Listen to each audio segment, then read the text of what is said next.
So I guess last night there was a comet passing by our tiny little blue planet that hasn't passed by in 50,000 years.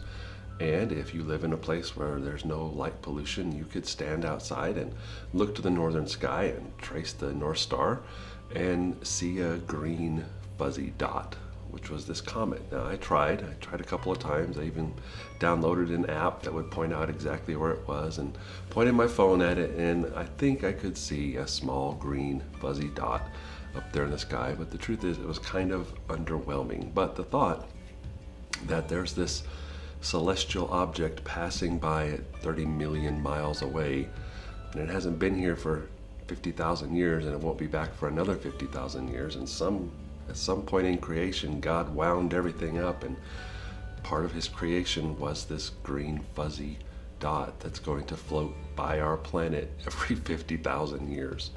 It just speaks to the expanse and the bigness of our God and his creation. And it reminded me that that's one of the ways that God speaks to us. If you're listening, if you're paying attention, if you have an ear to hear, as Jesus said, or if you have a heart to accept, then one of the ways God speaks to you is through his creation. Two of my favorite verses.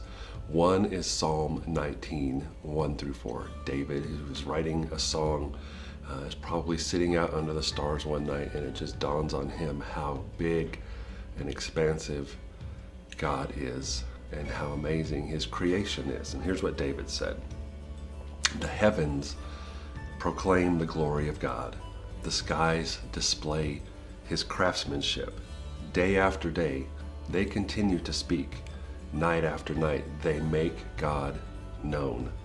They speak without sound or word, though their voice is never heard. Yet their message has gone throughout the earth, and their words to all the world."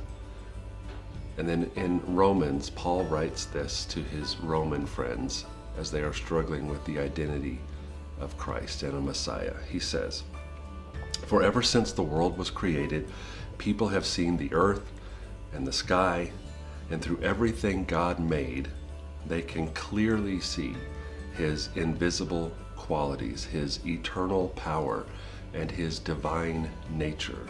So men are without excuse." And what these two great men and great authors are saying is, if you could just quiet the noise, take a moment, take in his creation, God will speak. Because from the beginning of time, his creation was designed to bring him glory and to point to him and to reveal his character and his nature. I hope you'll join us Sunday morning as we continue our series on All New.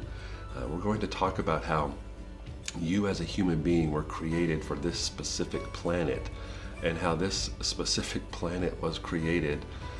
One of the things God created, wove into the fabric of his creation here, was everything you need to live and exist and thrive exists here on this planet. We might have forgotten it, and maybe we've overlooked it, or maybe we've tried to synthesize it, but God in his creation has given us everything we need, not only for our existence, but to see him, to know who he is, just by observing his creation.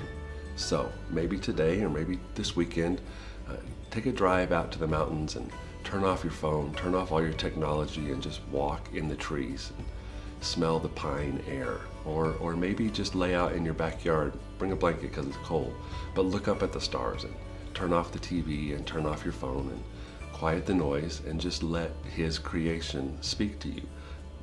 Because clearly it will, according to David and according to Paul, and they're pretty smart men. One of the ways God will speak to you is through his creation. Don't overlook that. In fact, embrace it and enjoy it. It's one of the things God has blessed us with. See you later.